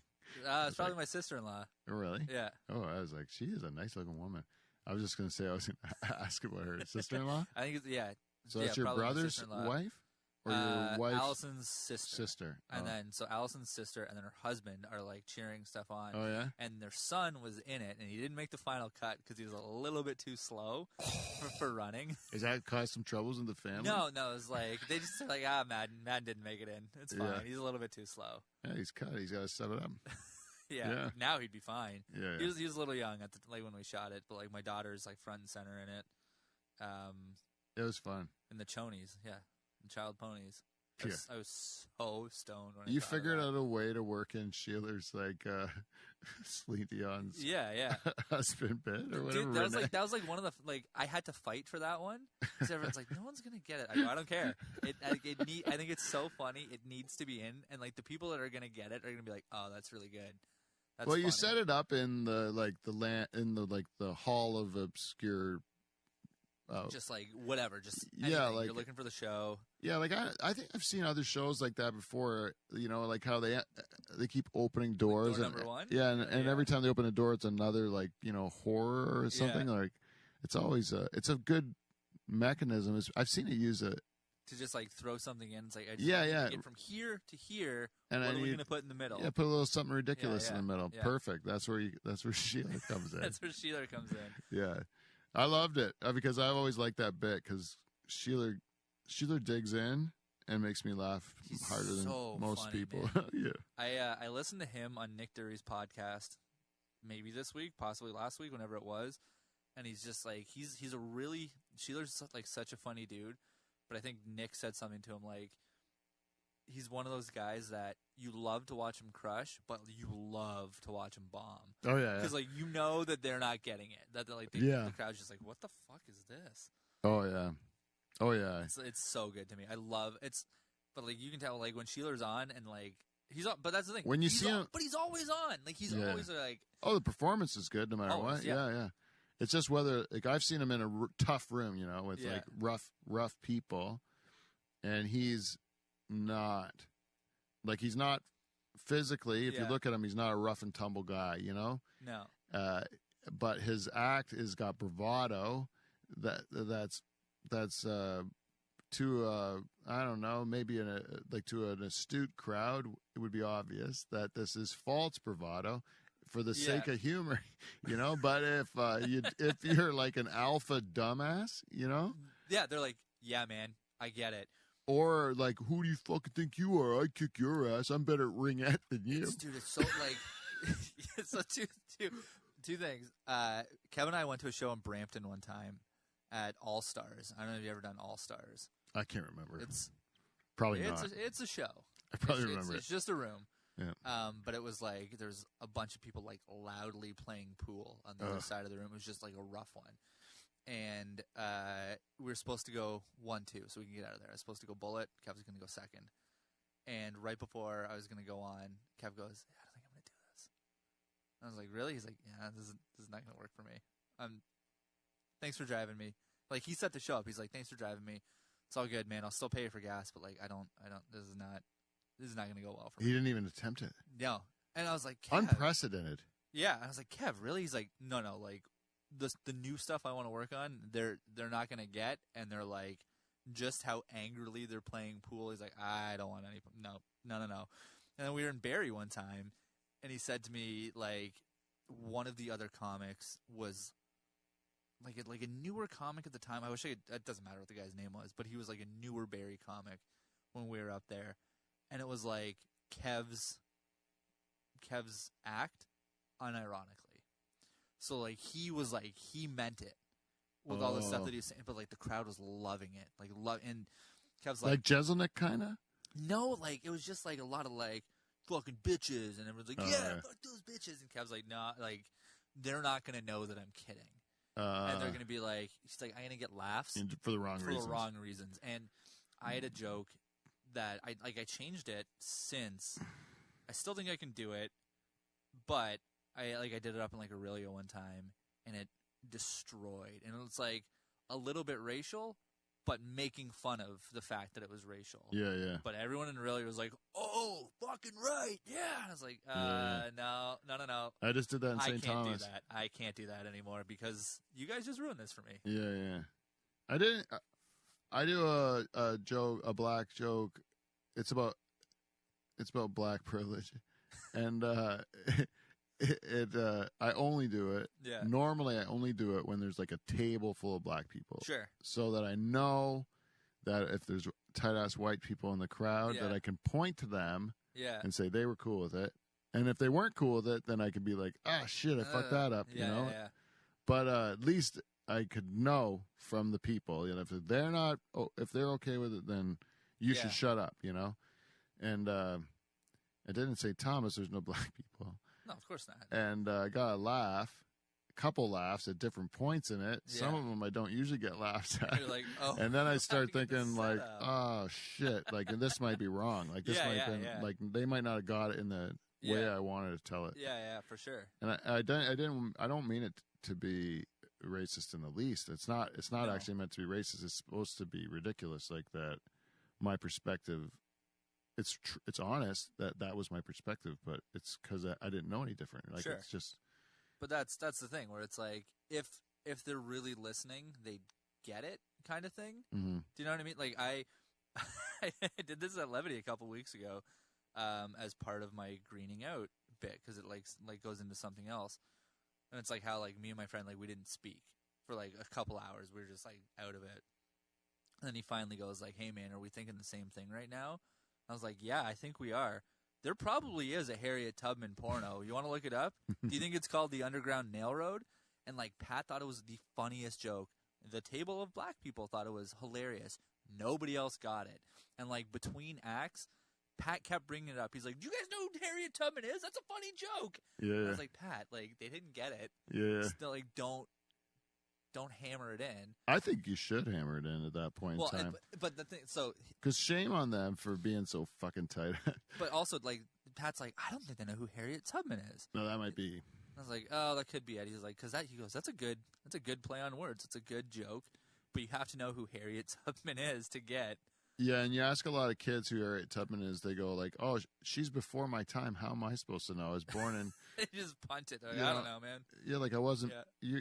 They only seem to have to know people from the time they were born on. Yeah. Otherwise, the world didn't exist. You know. I tried it one time where like I got some groans. Sometimes I get some groans on that when I say Underground Nail Road, and I've gone like, "Oh, did you guys find that offensive? Sorry, you're right. Tub person." They're like, not any better. It's like, yeah, okay, all right.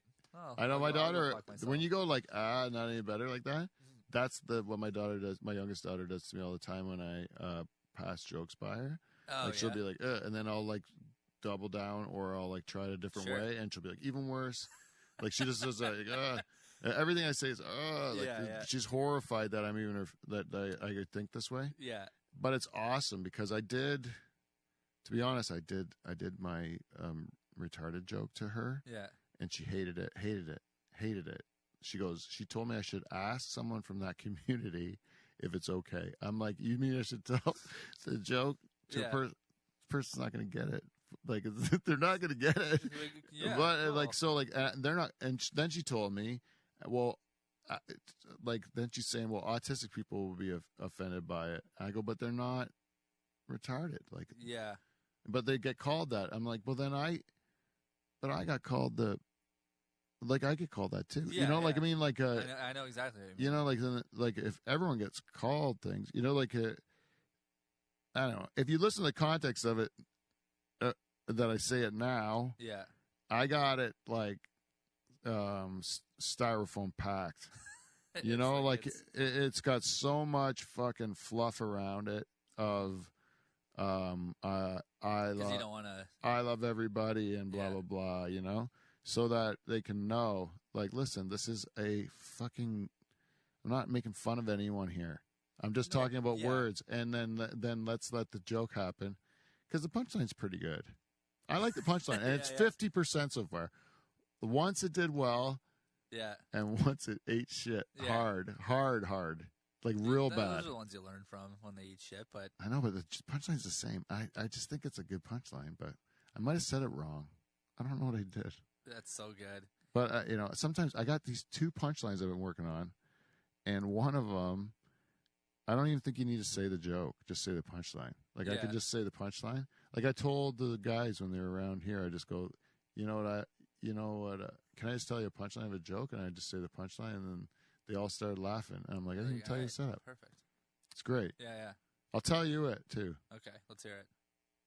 You think I was throwing 2 handfuls of glitter and shooting cocks out of my ass, right? It's fun. I've heard you do this joke. It's fun, right? Yeah, that's good. It's a fun joke. I love saying that punchline. I love it. Shooting cocks out of my ass. I just like saying it. Shooting it out instead of getting them in. Yeah, shooting them out. Boom, boom, boom. Yeah. Like fireworks. That's so good. I know. My therapist is gay too, and not gay too, because I'm not gay. Gay. But I do just come out on the show. You might have. But my therapist is gay, and I tell him my gay jokes. Yeah. At the end of my session. Well, every time I write one, I'll say it. Like, and then so he gave me the okay on all my gay jokes. That's good. You should talk to Pat Tiffin about anything. Yeah. Technically, I can't. Well, I disagree. He's not retarded. No, he's autistic, and he's like, every joke he posts on Facebook, it's like hashtag autistic comedian or hashtag like whatever. But I'm saying, like, you should run it by him, because the dude is like an encyclopedia of jokes. Like, he knows every joke. Yeah, I know. I did poachers one time, and I had like a throwaway line of like keeping my daughter off the pole. And I got off, and he just came up to me and goes, "That's Chris Rock." I was like, "What? Yeah. What are you talking about?" He goes, "Chris Rock. You just did a Chris Rock joke?" I was like, "I don't think so, man." No, and he recited it back to me. I was like, "Oh, I've literally never done that. I just for whatever reason I threw it in." He's like, "You should probably stop. It's Chris Rock." I was like, I literally just thank you for catching that. I'll never do it again." Yeah, it is. That is helpful to have when you have a person. He knows every joke. Yeah. Sometimes he thinks he knows things that I don't know if he knows. So that's the thing. I'll tell you something about Pat. He's so goddamn sure. He is very sure that the way he's thinking is the way. Yeah. That it's difficult to change his mind. I'll tell you that. He thinks that you can only be booked with other comics that are like you. You know, that's my problem. It's like I don't think I should be on a bill with other comics that are like me. I think I should be on a bill with comics that are different than me. Different. And then you get different perspectives. I do know, like, he's a good dude, and he's like, it's coming from a good place. And I know that like Tyler and I were talking about this the other day. It's like, I tried to get you guys in, you and Dougie in, for Yuck's pro shows on the weekend. And Pat's like, too far. I'm not going to book them. Yeah. Too far outside of London. It's like, all right. Yeah, he does that with me. I would get booked there. You're so, yeah. I have got booked there on weekend shows. Like early on in my comedy career, I would the lady who booked it there would say, come just do drop-in guest spots even when you're not booked. Just come do them, like if you're around. I know, I got the same invitation. I'm like, I'm not going to drive an hour and a half to a drop-in, but... And then now I'm out of towner, not considered. That's it. I'm like, when I didn't move. I'm in the same spot. Same house the whole time I've done comedy. I never have to move closer. You should get a P.O. box in London. I don't care. That club is not that good anyway. It's all a bunch of sad people that get comp tickets from gambling too much. Yeah. And you see a bunch of sad people sitting there and like mind off in the distance what they're going to tell their wife when they get home. You're trying to make them laugh. What am I going to tell her? Fuck, I lost it all. Yeah. I've had a couple. Like, I like the weekend shows there, to be honest. Yeah, it was good. I don't know who's actually booking it now. I know Pat is booking it, but he was supposed to be booking it the last time too. And then the lady said to another comic, like, "Hey, if you want to, send the tape to me directly. Don't give it to Pat." Interesting. So Pat's kind of like, I think he's the middleman. He puts himself in. Yeah, he's making. I would his role. I would. Yeah. 100%. I would if I was in that position. I'd be like, yeah, cool, I'll do that. Yeah. Well, he knows more about comedy than the people that they have in that job. 100%. Because that is true. Because the people are just like they're running like the kitchen or whatever they're doing. Yeah. They don't really care about comedy, but he's a funny dude. Pat. I saw him last night too. I do like his open mic sets now. Yeah, I haven't seen Pat in person in, oh my God, at least 3 years. Oh, yeah? Yeah, easily. Oh, you're lucky, kind of. I'll tell you, man, there's nothing more horrifying. I like him too. Yeah. I like him too, but let me tell you, there's nothing more horrifying than sitting across the table from him and watching him eat chicken wings. It is the most disgusting thing that you've ever going to see in your life. I don't think I've ever seen it. I'd rather watch a baby being eaten by a pack of wolves than watch Pat Tiffin eat chicken wings. Licking his fingers? I've never seen it. Oh, my God. You know what? There's like a lot of... It's all over his face, the sauce. I can picture it. Oh, man. I was just thinking, though, of all the times that I've done shows and been paid in food, I couldn't tell you what a single comic looks like eating. I don't think I've ever seen a comic eat. Oh, that's actually scarring for me. Especially he's always eating chicken wings when I get there. Yeah, and it's just Manolis, gross. Maybe. I think I've maybe seen Manolis eat wings. Oh, I don't know. You're good. It's a good move not to look at him because I'm honestly haunted by it by a lot of different people. I don't like the way they eat. Yeah. It's gross. Yeah, eating's a gross one. Yeah, do you have that thing where like you don't like the sound of people chewing? Oh. Misophonia, I think it's called. I do have that. Yeah, I hate it. My mother-in-law does it. To be honest with you, just like that. I'm not gonna do it. Like the that? lip smacking. Yeah. And then she'll start to get into like a rhythm if she's like talking and stuff and eating, and then it gets real chompy like that, and it's. Something about I can start to hear the saliva parting from the lips and stuff. You know, it's like, gross. It's really gross. And you notice it. That's it. And you'll never not notice it. That's the problem. If you can kind of like overlook it and then you won't notice it at all. My daughters told me, they go, I turn on an old TV because I hooked up my Atari 2600 to it. Yeah. You know? And I'm on there playing and they say, "Can you hear that?" And I go, "What?" "That high-pitched squeal." And I say, "No, I can't hear nothing." And they go, "That's because you're too old. You can't hear that frequency." Hear, like, the frequency. And they go, "It's really loud to us." And I'm like, "Really?" It's crazy. And also because they don't make TVs like that. Yeah. Like they're not accustomed to the noise, and maybe we are. Does that make sense? Yeah. That makes sense. Yeah, like because. Apparently if you were to be dropped right now in like the mid 1800s, yeah, you would go crazy from the silence. Oh, I believe it. Because you don't have the airplanes, you don't have the Cars, cell phone towers, yeah. the radio frequencies, all the things that are buzzing out there that we just don't even hear anymore. And then if you went and heard the actual silence, dude, I'm going deaf. Like I'm absolutely going deaf. It's not even a question. Really? From all the shows you went to? I played in a band growing up. I played drums. I wore earplugs, but like the first few years I didn't. You were a drummer? Yeah. Oh. Punk band? Punk band. Yeah. What were you called? Distance Between Stars. We were like an emo band, not like a punk band. Oh yeah. But punk emo that kind of thing. Like Simple Planny? We had a female singer like Paramore. Oh. We're like a Paramore kind of band. Oh, there you go. But Left Ear is like, it's bad.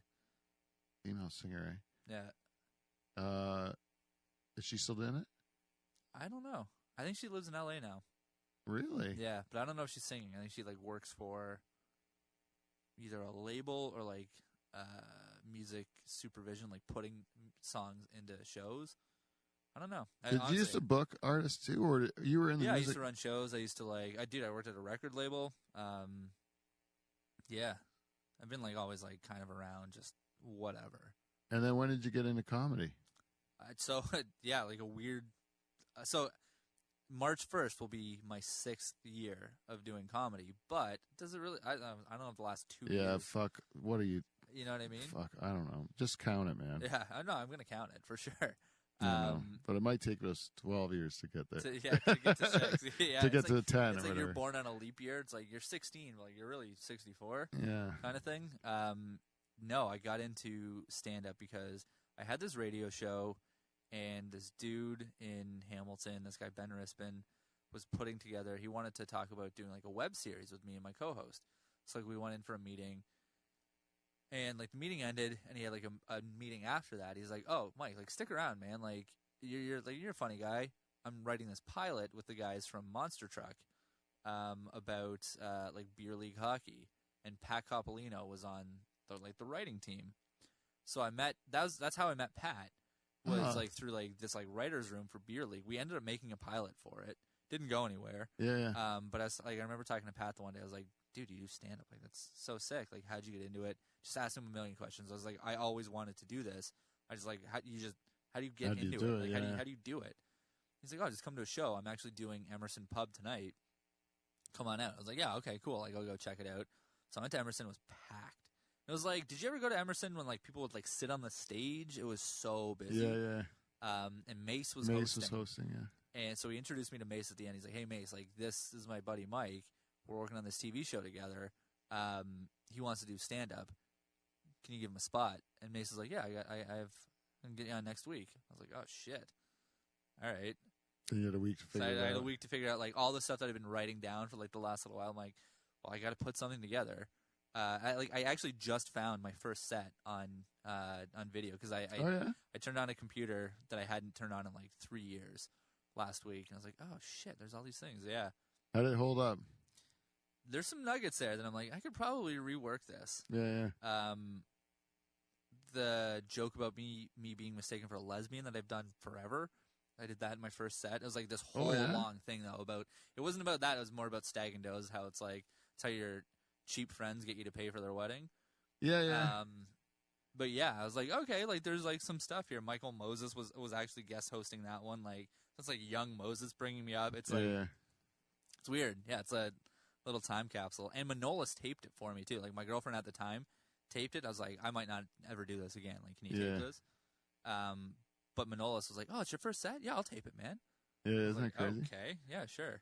Yeah, that's awesome. It's kind of funny, like how long ago that is now. Like it feels like I just started, and it was 6 years ago. Yeah, but that is like it seems like yesterday, but it is a long time now when you think of it. Like we've fucking been doing this for a bit. It's just the grind of it, eh? Like the grind is tough. Yeah, the grind is a tough one. People don't get it, eh? Like the amount of shit you go through for fucking 5 minutes or 7 minutes or something. You know? Yeah. At least, like, sorry, go ahead. Yeah, like I gotta drive an hour everywhere. Yeah, I was thinking that when I was coming in here. I'm like, fuck, you drive to Hamilton to do levity? Like, that's what it's worth it though. That's when people say, like, do you tape your sets? Like I do now. Yeah. But for a long time, I didn't. I'm like, I have an hour drive home to relive it in my head over and over again. Yeah. Like I go through every minutia of the set. Yeah. But reality is the tape works better because I can't see my face in my memory. True, and like your mannerisms and like and you're always thinking about the joke that you wanted to do and how it didn't go or did go, but it's the joke that you didn't mean to tell that you just threw away, like and it gets something, and then you're like those little things. Maybe you're just throwing it away to get from here to there. Yeah.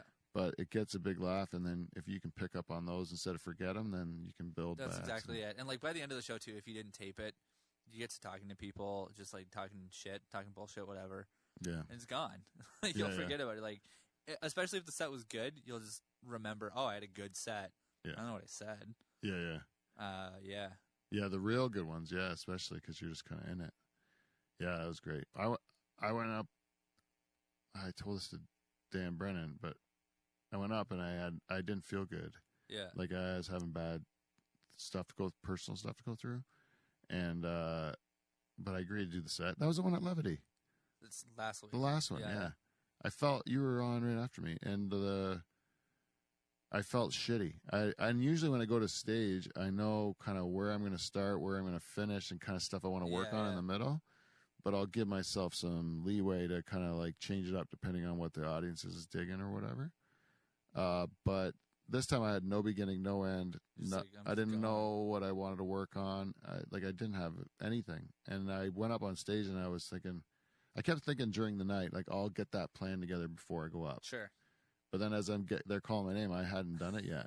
And so I was just like, well, got no choice. I got to be present. And so that I was present. And then it was kind of cool. Yeah. Because I did some things that I didn't do on purpose, but you thought about it after when you were watching it back or whatever, and you're like, man, that was good what I did.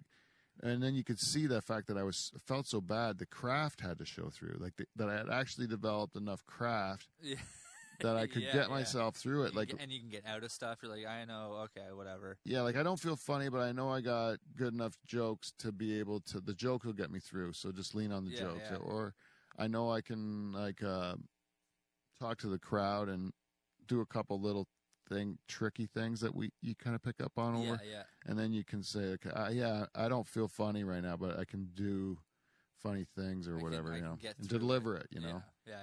I felt like more of a professional. Those are the days you feel like a professional when you feel like crap and you still have to do it. Just on autopilot. Yeah. Yeah. You know, then you see that you actually developed a skill, like a marketable skill. It's like, oh, I can do this. Yeah. The times where you feel great and it's fun, then it doesn't matter. You're gonna have to apologize to your Patreon. Oh yeah, Jen. I'm sorry. That's back in the shop. All right. Well, we should then just try to end this. Let me just see what time we got. What time are we looking at here? Oh fuck. 10:30, eh? Oh shit. This went really long, Mike. Oh, sorry. I don't know if we'll be able to get to our last bit or not. All right.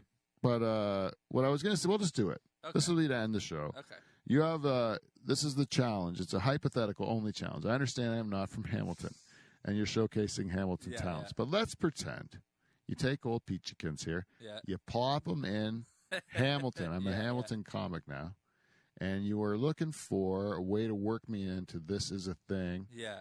As a character on the show. From what you know about Pete Van Dyke. Yeah. What character do you think I would be best suited for in the This Is a Thing universe? I'm gonna blow a character right now for season 2 that we've been working on. I would put you as a guy with cancer.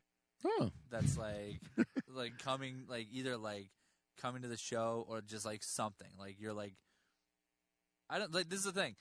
Fuck, I catch myself saying This Is the Thing all the time, which is why I named the show that. We fight with this all the time. It's do we want to burn them as a character?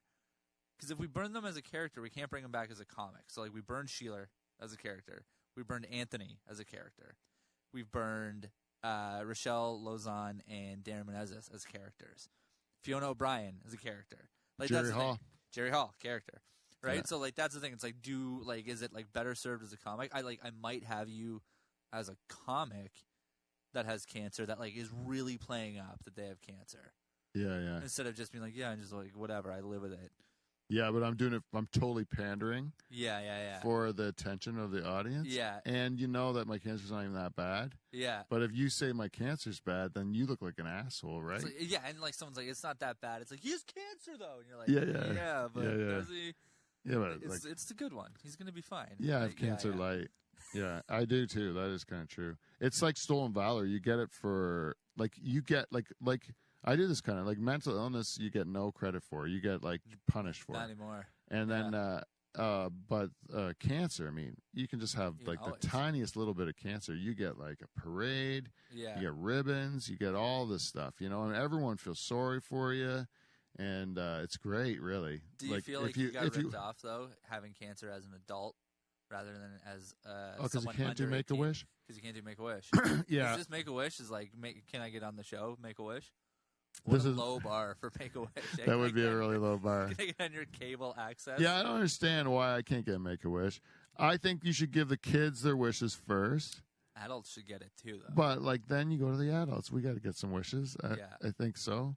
Younger adults first. Yeah. Still tragic if you're like 32 and you die. But imagine you're 19 and you're just out of the cutoff of Make-A-Wish. Because it's 18 and under, and it's like, what the fuck, man? Okay, well, what's your Make-A-Wish then? Oh, I don't know. You get one now. Like, let's say. I just want money. I don't have any, like. No, you have to. wants. It has to be like hanging out with a celebrity or some bullshit. That's what they do. They're not going to give you just a check. But, like, as an adult, see, I wouldn't want to do it as an adult because I would be so aware. It's like, I want to hang out with Bill Burr for a weekend. I know I'd get there, and I know, like, in his mind, he'd be like, this fucking cancer guy's here. I could hang out with him for a weekend, I guess. Sure. And I'm sure it'd be fine. But knowing that he would be thinking that. And he's only with you. He's only with you. Sorry, he's only with you because you're sick, you know, and he Yeah. thinks you're going to die. Yeah, and he's doing it to make himself feel better for all the bad things he's done. So it's not like, it's empty. Can you wish for 3 more wishes? No, you can only get one. Make a wish, and that's it. And I think I would go with, you got to go with like a whore then, right? Like like some sort of real trampy girl. I want to catch hepatitis from Pamela Anderson. If you're going to die, if I'm really going to die. Yeah. But I don't know. Pam is a little long in the tooth. That's true. She was like, this is how I know I'm getting older. I turned 35 in July. I'm not old. No, I'm it's not old young. enough. No, you're like, you could be considered middle-aged. I know. Right. But I don't think you're going to die at 70. We'll see. But Disney Plus has that Pam and Tommy show. Yeah. Have you watched it? Not yet, no. It's okay. I hear good things. It's not bad. It's like Seth Rogen does it. So like Tommy, like there's a whole thing with like Tommy Lee's dick is talking. It's pretty funny. Yeah. But overall, I'm just like, is this going? I thought this was a true story. It's like kind of whatever though. Yeah. But that's when I was like, oh shit. They're like, I'm old. Like they're making this from like, I remember when this was a thing. The sex tape, and like people were like trying to find it on the internet, and now they're like, it's nostalgia and they're bringing it back. Like that's all they do now. That's it. Even the whole Super Bowl was just fucking like, hey, you guys remember this? Remember the early 2000s? Yeah, we're gonna do it again. It's like, Jesus Christ, come up with something new, man. I saw a meme that was like, man, finally they're doing a halftime show without the Who or Paul McCartney, all these old people bands. Yeah.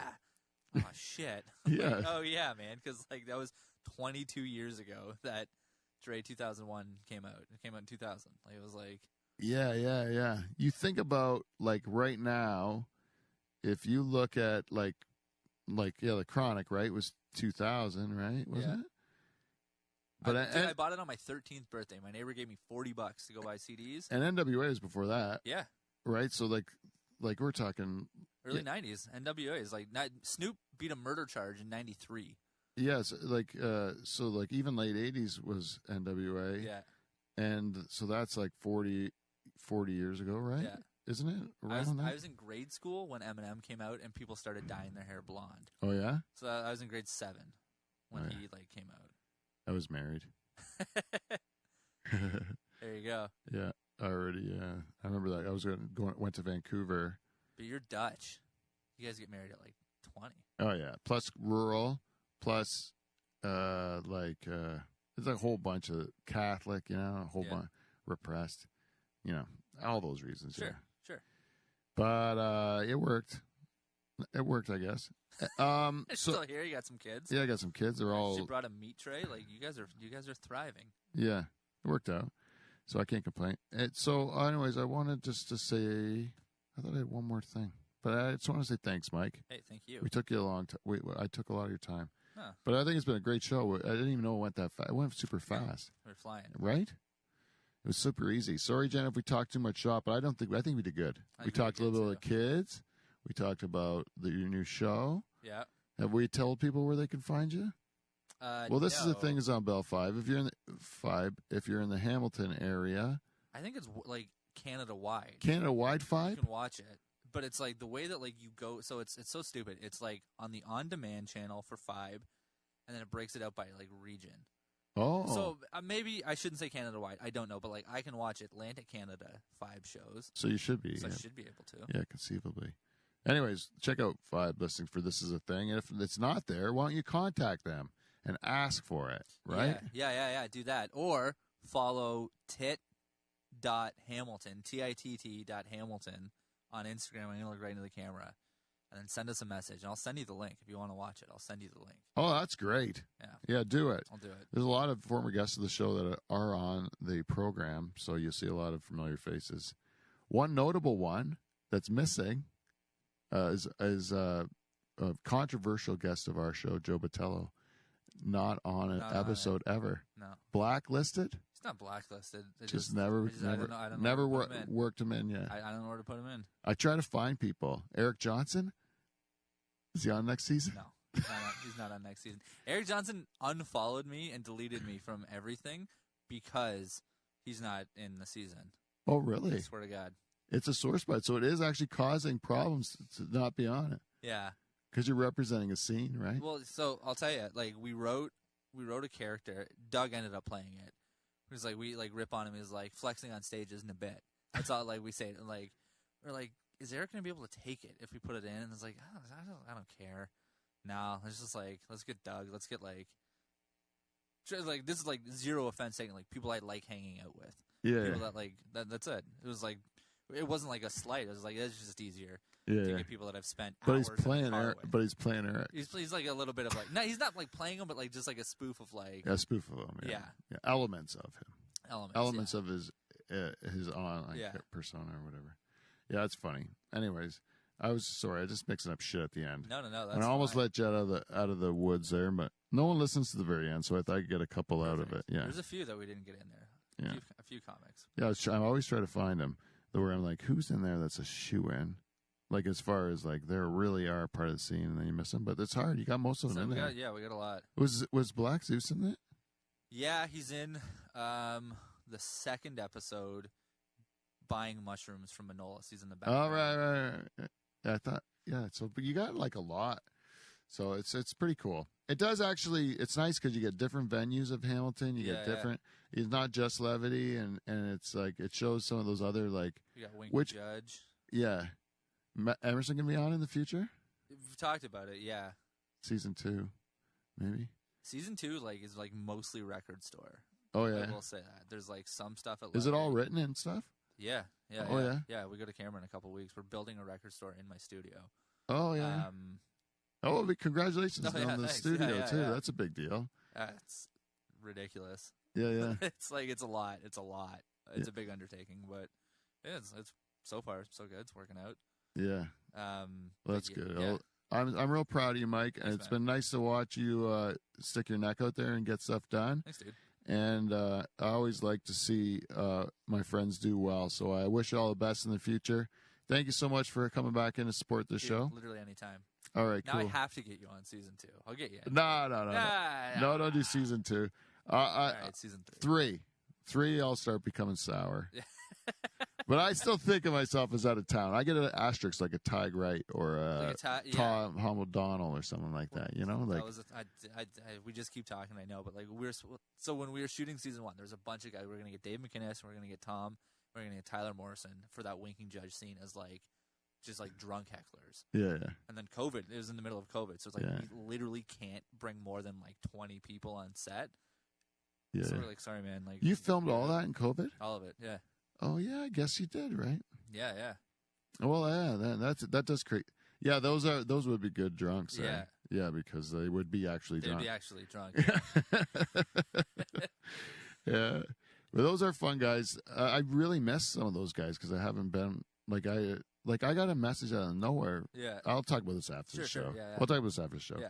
For all you guys that have stuck around to the end, thank you for listening. Tell a friend. You reach out and give us some. I can't do it, but some feedback. You got this. I gotta give us some feedback at lifeinthedutchhall@gmail.com, or you can go to Instagram, Twitter, Facebook, all that shit. We are the Dutch Hall, and let us know what you think. Other than that, we will see you, NT. See you next Thursday.